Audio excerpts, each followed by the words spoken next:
മാന്യ സദസ്സിന് വന്ദനം.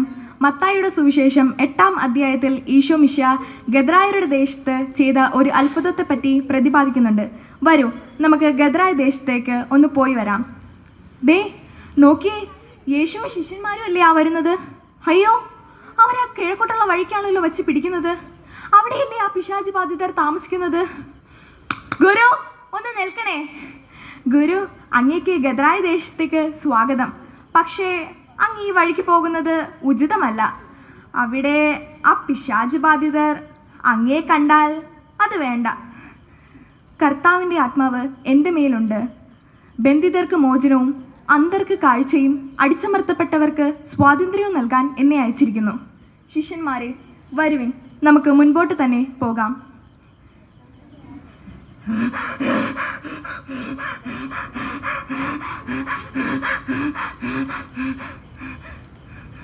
ആരോ വരുന്നുണ്ട്. വേണ്ട, എന്റെ അടുത്തേക്ക് വരണ്ട. എന്റെ അടുത്തേക്ക് വരണ്ട. ദാവീദിന്റെ പുത്രനായ ദൈവം, നീ എന്തിനാ ഞങ്ങളുടെ കാര്യത്തിൽ ഇടപെടുന്നു? വേണ്ട, എന്റെ അടുത്തേക്ക് വരണ്ട. ദൂരേക്ക് പോ. പുത്ര, നിന്റെ പേരെന്താണ്? ഞാൻ ലഗിയോൻ. നീ എന്തിനാണ് ഞങ്ങളുടെ കാര്യത്തിൽ ഇടപെടുന്നത്? ഞങ്ങളെ ക്രൂശിക്കാനാണ് നീ വന്നിരിക്കുന്നത്. വേണ്ട, ഞങ്ങളുടെ ആഗ്രഹം നിറവേറ്റുന്നതിന് മുമ്പേ നീ ഞങ്ങളെ കൊലപ്പെടുത്തും. വേണ്ട. മകനെ, അങ്ങനെയൊന്നുമില്ല. ആ കാണുന്ന പന്നിക്കൂട്ടങ്ങളുടെ മേൽ നിന്റെ മേൽ പ്രവേശിച്ചിരിക്കുന്ന ആത്മാവ് ആവാഹിക്കട്ടെ. വേണ്ട, വേണ്ട.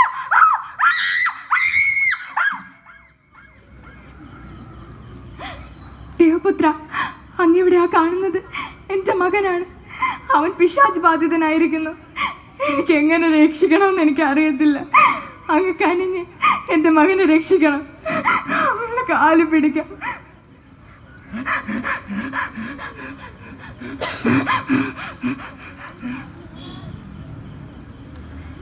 ഈ മകൻ്റെ മേൽ പ്രവേശിച്ചിരിക്കുന്ന ആത്മാവ് ഇവന് വിട്ടുപോകട്ടെ.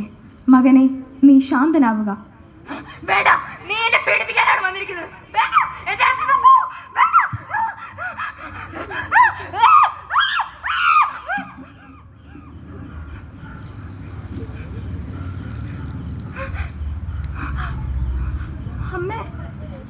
അമ്മേ, മോനെ, എന്റെ പൊന്നു മോൻ, എന്റെ മോനെ എനിക്ക് തിരിച്ചു കിട്ടി. ദേവപുത്ര, അങ്ങേക്ക് 1000 നന്ദി. അങ്ങേക്ക് എത്ര നന്ദി പറഞ്ഞാലും മതിയാവുകയില്ല. അങ്ങേക്ക് 1000 നന്ദി. അയ്യോ, നമുക്കെല്ലാം നഷ്ടപ്പെട്ടു. നമ്മുടെ പന്നിക്കൂട്ടങ്ങളെല്ലാം കടലിലേക്ക് എടുത്ത് ചാടിയിരിക്കുന്നു. അവയ്ക്ക് ഇതാ പിശാച് ബാധിതനല്ലേ? യേശു, നീ അവരെ മോചിപ്പിച്ചുവോ? അപ്പൊ ആ പന്നിക്കൂട്ടങ്ങളുടെ മേൽ ആവഹിച്ചത് ഇവരുടെ ആത്മാക്കളാണോ? ദേവപുത്ര, നീ ഞങ്ങളെ വിട്ടേക്ക്. ഞങ്ങൾക്ക് പേടിയാ. ഞങ്ങളെ വിട്ടു പോ. ശിഷ്യന്മാരെ, വരുവിൻ. എൻ്റെ കടമ അവസാനിച്ചിരിക്കുന്നു. നമുക്ക് അടുത്ത ദേശത്തേക്ക് പോകാം. പ്രിയമുള്ളവരെ, സർവ്വചരാചരങ്ങളെയും സൃഷ്ടിച്ച ദൈവം, സർവ്വതിൻ്റെ മേൽ ആധിപത്യമുള്ള ദൈവം, അവിടത്തേക്ക് അസാധ്യമായി ഒന്നുമില്ല. നമ്മുടെ യാചനകളും വിശ്വാസങ്ങളും അവിടുത്തെ തൃപ്പാദങ്ങൾ സമർപ്പിക്കാം. നന്ദി, നമസ്കാരം.